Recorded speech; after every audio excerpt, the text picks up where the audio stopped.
It's been almost 2 decades since we started our journey to educate and help you take action so you may better manage your financial future. Our goal is to help you accomplish your life's purpose. This podcast reveals financial tips, strategies, and insights that will help you to set your financial goals and guide you along the way. This is Managing Your Financial Future, brought to you by the advisors at Lucia Capital Group. Hey, welcome back. Welcome. Favorite time of the day, podcast time. Johnny Dean, Professor Rick Plum, Managing Your Financial Future. Thank you all for joining us. Did I say y'all, Professor Plum? Did I just say thank y'all for joining us? I got a new neighbor. I think I heard that. Maybe I didn't, but I thought I did. I got a new neighbor who used to live in somewhere in Alabama, and he uses that phrase all the time. And I find myself I find myself going back to my Midwest roots whenever I'm around that guy. So anyway, we welcome everybody back to this particular podcast. Lots of stuff to talk about, and I want to get into this thing that I found from the. I said I'm Johnny Dean. I'm the podcast. I'm the moderator, not an advisor. I should mention that. But you are Professor Plum. You, of course, are the Chief Financial Planning Officer for the folks at Lucia Capital Group, which you reminded me this morning. You've been doing this now. You started your 5th decade doing this. Well, I mean, it hasn't been 50 years, but I have done financial planning in 5 decades, starting in the 80s. Okay, it was the later part of the 80s. Yeah, more or less. The 80s, 90s, 2000s, 2010s, and now the 2020s. It's been almost, it's been over 30 years, but it hasn't all through across 5 decades. Well, still, it's been a long time. And we're here as we are. You should tell your friends about this podcast. We talk about all kinds of different financial planning, aspects of financial planning. We also get into strategy, which is what we're going to get into a little bit. But I also, one of the things that, one of the big aspects of financial planning has to do with saving and spending. The bucket strategy is really a spending strategy. Would you agree with that? Well, saving and spending and having the ability to cover your expenses and your needs and your goals and your wants, that's what financial planning is all about. Well, yeah, it really is. Now, the Employee Benefit Research Institute, EBRI, they're a pretty big organization, and they conduct these different surveys, and I tend to gravitate toward them because their surveys are, number one, quite a number of thousands of people, and number two, they seem to be fairly accurate, and they don't have a kind of agenda. They don't have a bias. Yeah, they really don't. And so we tend to gravitate toward those. Now, they conducted a survey in September of 2020. It was online, but it was a spending and retirement survey, 2,000 individuals between ages 62 and 75. And I think they do this every year. But what they found, it had to do with the way people spend in retirement and why they spend the way they do in retirement. And I found this interesting. I'm going to go through a couple of the key findings from this, Professor Plum, from what they found. Now, you as an advisor, you meet with people. So you talk to people who already have a vested interest, who have already taken the step of doing something about their planning and their retirement. So yeah, I mean, obviously, if you're talking to a financial planner, you have an interest in finding out how to plan for your financial future, or your financial present. Right, and not only do you have an interest, you've taken the first step. You're taking a role. So I suspect your point of view from when you talk to clients, that yours is a little bit different, but I'm going to find out. So let's go over a few of these key findings from the survey, and you just tell me what you think. So one thing they found was that people generally wished they'd saved more. Only 18% of those surveyed reported that they had saved more than they needed, but almost half, 46%, reported having saved less than they needed in retirement. Well, first of all, it seems odd. If you've saved less than you need, then what do you do? But what do you say as an advisor that meets with people? Do you see that too, Professor? Well, I mean, I take both from what I see in my own life, and then I take from what I try. When people get to retirement, it's not that they look back and say, I wish I would have saved more. It's that they wish they had more. And because they look back and they say, I don't know how I could have saved more. Sure, I would have liked to have saved more, but that meant that I wouldn't have been able to do this with the kids, or whatever. It's a difficult issue. Sure, we can all look back and say, you know what? I wish I would have saved more, but where was it going to come from? Now, some people do have the ability to save and just don't, and they waste money. They do things that they really shouldn't be doing. Mm-hmm. But a lot of times we get to retirement, it's like, yeah, we almost all wish we had more money, but unfortunately a lot of us didn't have the ability especially in the early years where it really makes a difference to save the money. When you're in your 20s and 30s, that's when you really can get a good start on retirement savings. It's also the hardest from a financial standpoint and the hardest from an emotional standpoint because retirement is so far away. Who's thinking about that when you're 25, 30 years old? Yeah, and you're not exactly in your peak earning years at those point. And even if you were in a fairly good state of earning, I mean, you're probably saving for a house. Maybe you got a family on the way. So it's sort of backwards.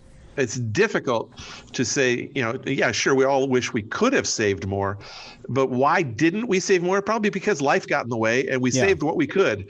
And so now we have to, most people I know wish they had more. There's very few people I've met say, you know what, I've got too much. Now, I have run into them from time to time. I mean, different people, but they've got more than enough, more than they'll ever need in 4 or 5 lifetimes. I was talking to somebody the other day. Even if their portfolio was cut in half, they've still got more than they'll ever need because right now, and for the foreseeable future, for anything we can see, they're not touching their portfolio. In fact, they're retired and they're still saving money because they've got great pensions and other incomes. Yeah, it's a nice thing to have. That's unusual, though. It's not common. Well, in spite of that, the EBRI found that most people believe they're doing well in retirement. The majority reported, about 69% actually, said that their standard of living was the same or higher in retirement than when they were working. Now, I find that interesting because, as you said, people would love to have more, but they make it work, I guess, huh? We all adapt. And you were correct on an assertion earlier that most of the people that I see have done some planning and are working through their retirement. So they're a little bit more comfortable than a lot of people might be who never took a look at anything. But yeah, most people get to a point where they're getting close to retirement. And they say, okay, this is what my retirement's going to look like. This is what I can expect to have. I look at my Social Security. I look at my pensions if I have any. I look at my portfolio, what it can provide. And before I get to retirement, I start living on a different budget because as we get closer to retirement, especially if we feel short, we start saving more, which means we start living on less. And so we take that living on less into retirement in a lot of cases, just by sheer default. Now, one other aspect here, they found that just over 4 in 10, about 43% of the respondents reported that they do not want to spend down all of their assets. 4 in 10 reported that they planned to spend down all or a significant portion of their assets in retirement, but most said they did not. They wanted to spend down only a small portion of their assets, spend none at all, or grow their assets. Now, this is where I think people get a little bit wonky when they find out what a buckets type strategy does, which requires in some cases, Professor Plum, for them to spend down a portion of their assets. Well, and we're talking about, are we looking at the overall portfolio or are we looking at a specific portion of the portfolio? I have met very few people that say, I want to spend it all. I want to die broke. Bounce the check to the undertaker, right?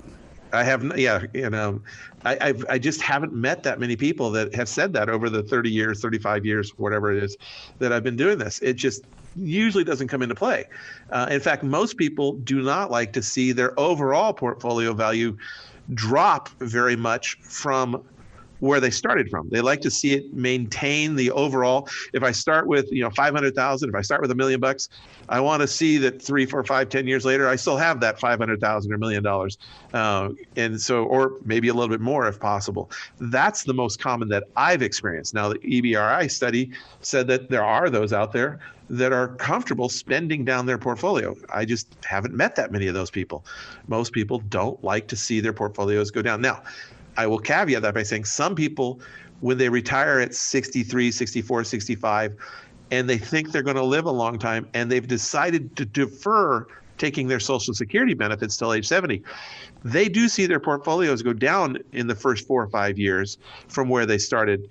But then once the Social Security kicks in, they see it grow back up. So they know, they've planned for the idea that it's going to go down somewhat over the next X number of years between now and 70. But then when this big time Social Security kicks in, they won't need hardly anything for the portfolio going forward. At least that's what I've seen. And so there's a difference between an expected plan for short-term distribution that depletes the portfolio to some degree, quickly versus an overall long-term. Those people I'm talking about still, when they're 85, 90, want to see their portfolio equal to or greater than when they started. Yeah, and to follow up on that, obviously, if you don't want to spend down your assets, you don't want to run out of money because you don't know how long you're going to live. But fear of running out of money, they found in this survey, is not the primary motivator. When asked about the rationale for not spending down assets in retirement, you would think it's because they were afraid of running out of money, right?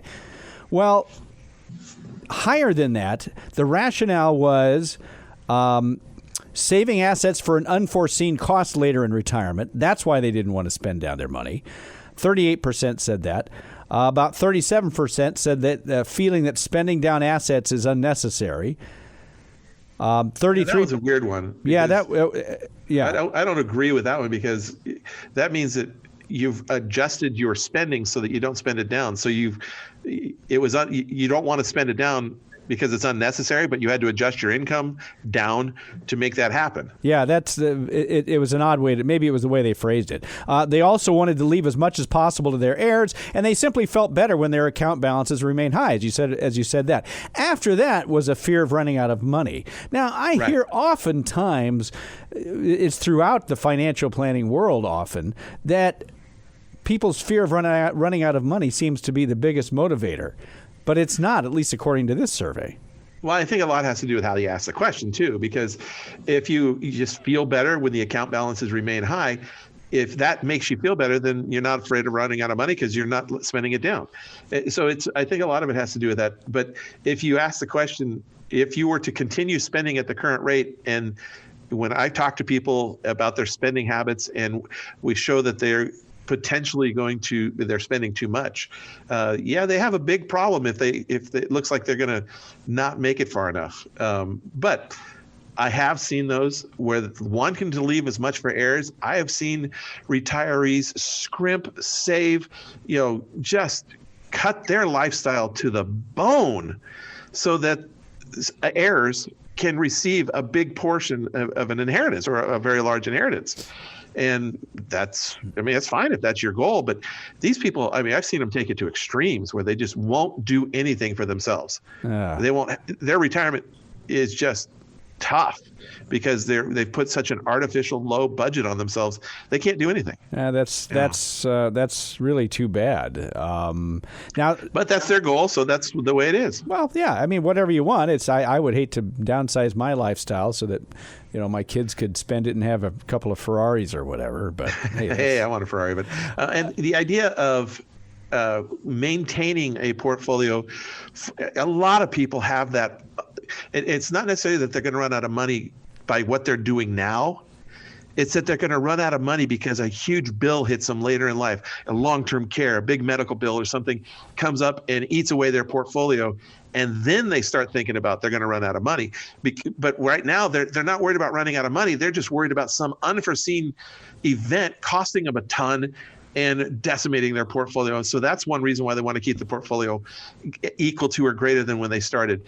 It's for the unknown. Yes. That would eventually lead to running out of money. Well, speaking of unknowns, one of the things that they found on this survey was that people's priorities change during in retirement. Unknown could be health factors. What is life going to be like if you live to be 90, 95? How's your health? Maintaining health and wellness in retirement was by far the most important goal at the time people retired. 81% said it was very or extremely important.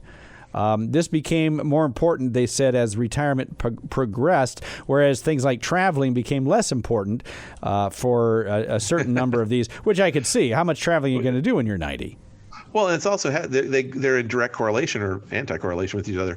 As long as you can keep your health up, traveling is still fun. If you don't have your health, then the things that you did do in the past that were fun, you can't do anymore, or they're no longer fun because they're painful to do, or it's just very difficult to do. So, you got to have your health to be able to, still do the things that you wanted to do in retirement. And if you don't have your health, you don't care about doing those other things anymore because you can't, and your health is becoming the primary concern.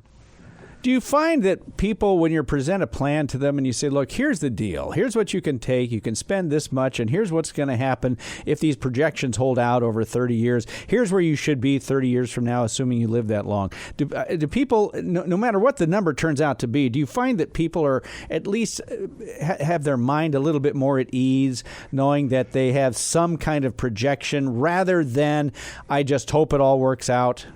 Oh, very much so. I mean, when you can see it, and nobody can predict the future. We don't know exactly what's going to happen in the future, but we can make educated guesses and we can make projections based on hopefully conservative assumptions. And we have to stay flexible so that we can change with the future. But knowing that with everything that we've got going, and we know so far that we have a very good chance of this working, is a lot better than somebody, especially somebody who doesn't like to do math, who doesn't like numbers, who doesn't play with that kind of world, and not knowing exactly what's going to happen. I mean, that even though you may have, I've met people who have great portfolios, and based on their current spending habits, they're never going to have an issue with their portfolio running out of money. But they didn't know that because they don't know how to manipulate their mind to get the numbers out. Sure. Some people understand numbers, like numbers, deal with numbers, play with numbers. Some people hate numbers and math. Some people are just afraid of math, and they don't know how the numbers work together. Now, I'll say that both on a good side. Some people underestimate everything and think that it's never going to work, and some people overestimate how great everything is and think it's going to work without actually looking at the numbers, and they're taking way too much money out. So having a plan of action gives you a certain understanding that helps you just sure. It helps you settle your mind down. Yeah, and that makes sense, just on an intuitive level, I would think. I mean, if I had a projection of what I thought I wanted to spend in retirement, but I wasn't sure and I was just going to go along without thinking too much about it, versus if somebody said, okay, here's the strategy. Now, you may not be able to take as much out. You may have to settle for a little bit less income, but you'll make it. Or you can have more. Or you can have more. But let's say it's not as rosy as you think, and you may have to settle for a little bit less if you want to retire now. Well, if I knew that, I've got time to maybe readjust my lifestyle a little bit if I have to. I just like having a strategy. And I know it sounds self-serving because that's what you do, Professor Plum, but honestly, to have a plan, it's so much better. That's why football teams huddle up before every play. I mean, you have a strategy, right?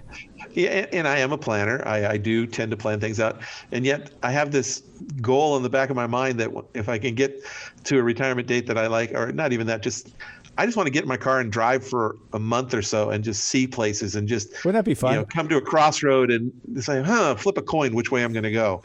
But I also know that I have enough financial resources to do that. So well, that's the important thing. I love that idea. We've talked about that too, where we take a month or two, whatever it is, and we drive across the country. We end up on the other side of the country, and then we hop on a plane, we go to Europe. And then we do the same thing throughout all the countries that we love throughout Europe, Switzerland, Austria, Germany, Italy, all those places. So that would be nice to know. But if I knew I had enough money and I had a strategy, then I'm not going to worry so much about that. Now, here's the last thing on this that they found.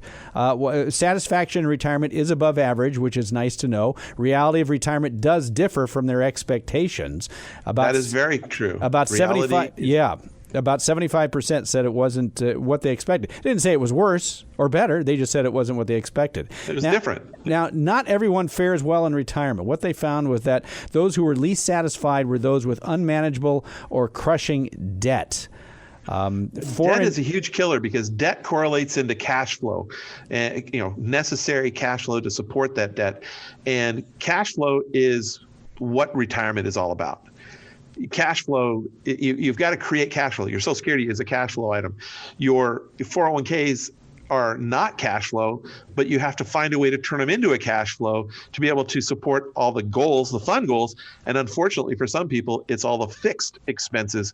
And that debt is one of those fixed expenses. You've already had whatever you bought with that debt and you've already enjoyed it. And now you're just paying for it. And it just, debt is a problem. at an early age, keeping people from buying a house, at a middle age, taking, not being able to send your kids to the school you were hoping to get them to, but, maybe they have to go to a second tier or whatever school. Or when you get into retirement, you've got so much debt, whether it's a mortgage or other things, that you don't have any money left over for life or fun stuff. On it very quickly, because we're just about out of time, but on this debt thing, it used to be that people were loath to carry a mortgage into retirement. Now it seems to be, these days with our interest rates so low, it seems to be less of a concern. When we talk about debt, are we talking about things like mortgage debt? Because often that is your biggest debt. Obviously, mortgage debt, a lot of people, I've thought about this, and I thought, do I want to pay the house off altogether? Or do I just want to put myself on autopilot, have a small mortgage, with a small payment, but impound everything and put it all on autopilot so I don't ever have to worry about it? But that's easily handled, keeping the mortgage very low. My Social Security will easily cover, plus, that, and I'm not worried about it. So there's a lot of people that for whatever reason, and it's us younger baby boomers that are doing this, we're getting into our 50s and we're upsizing our housing. The kids have moved out, and now we're going from the normal house to the McMansion. And in doing so, we're taking on a much bigger mortgage that we're not going to pay off by the time we retire. And it's not going to be a small payment. And when we retire, and it's going to be a cash flow item. Where do we get the cash flow to cover that bill? And now on the other side, for somebody who has the ability to pay it off and or take a mortgage at 3%, that's a different question. Yeah. But a lot of people, unfortunately, are carrying big mortgages. And it's not a question of, can I have this paid off, or am I better off taking a low mortgage and investing it and hopefully getting a better rate of return? That's a conscious decision of one way or the other. The ones that they're talking about, I believe, in this study, are the ones that don't have a choice. They have a big debt, whether it's mortgage or otherwise. Yeah. And they don't have the option of saying, well, I'm doing this because I'm trying to capitalize on the low interest rates. Okay, maybe a low interest rate, but it's still a big expense, and they have no other way to get around it other than, in some cases, you could sell and downsize a house, but it may not be the mortgage. It may be something else. Well, others who showed signs of strain in retirement include people who are unmarried. Apparently, unmarried people aren't nearly as happy or don't do as well in retirement. Those who have fair or poor health, well, I could see that.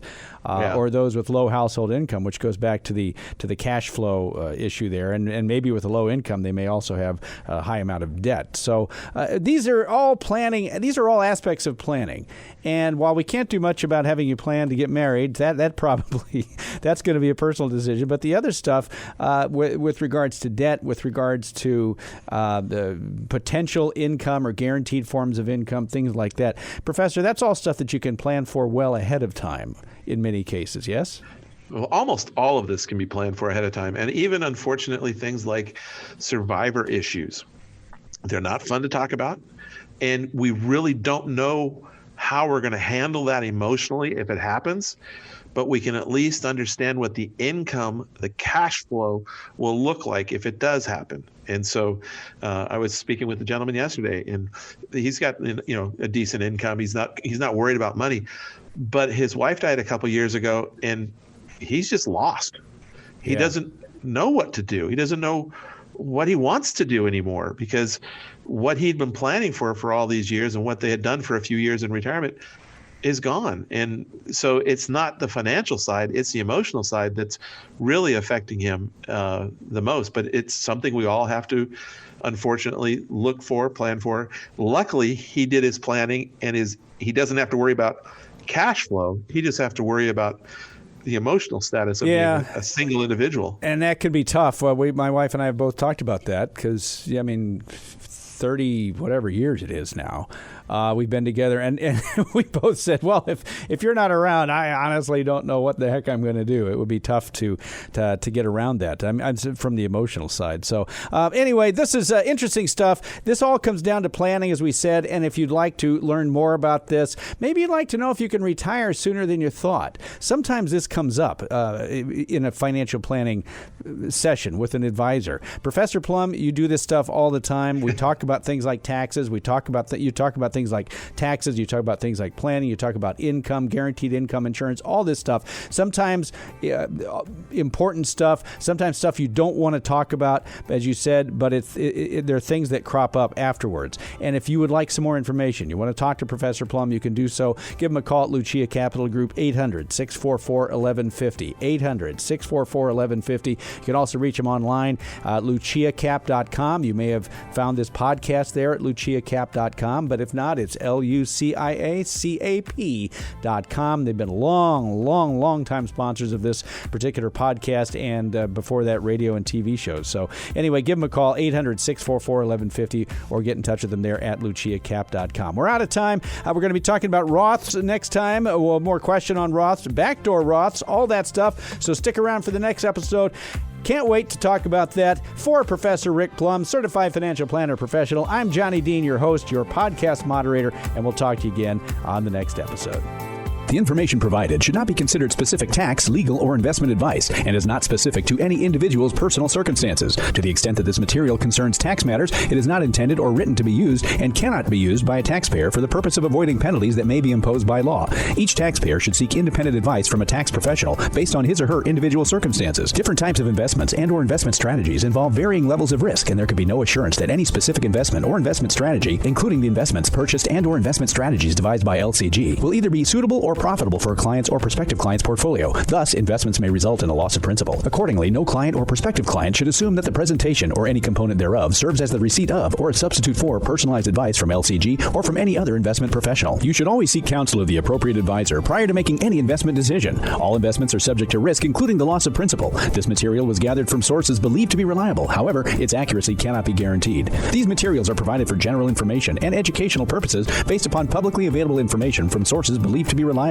We cannot assure the accuracy or completeness of these materials. The information in these materials may change at any time and without notice. The information provided is based on current laws, which are subject to change at any time. Lucia Capital Group is not affiliated with or endorsed by the Social Security Administration or any government agency. Social Security rules can be complex. For more information about Social Security benefits, visit the SSA website at ssa.gov or call 800-772-1213 to speak with an SSA representative. Long-term care coverage policies and provisions may not be available in all states. Approval may be subject to the terms and conditions of the insurance company. Insurance product guarantees are subject to the claims paying ability of the issuing insurance company and are subject to their terms and conditions. Insurance services offered through LPL Financial or its licensed affiliates. California Insurance License number 0518721. Roth IRA earnings will be taxed at ordinary income rates, and a 10% penalty tax will apply if withdrawn prior to age 59 and a half or within 5 years of the date the Roth IRA was established, whichever is longer. Rick Plum is a registered representative with and securities and advisory services offered through LPL Financial, a registered investment advisor, and member FINRA SIPC. The investment professionals are affiliated with LPL Financial and are conducting business using the name Lucia Capital Group, a separate entity from LPL Financial.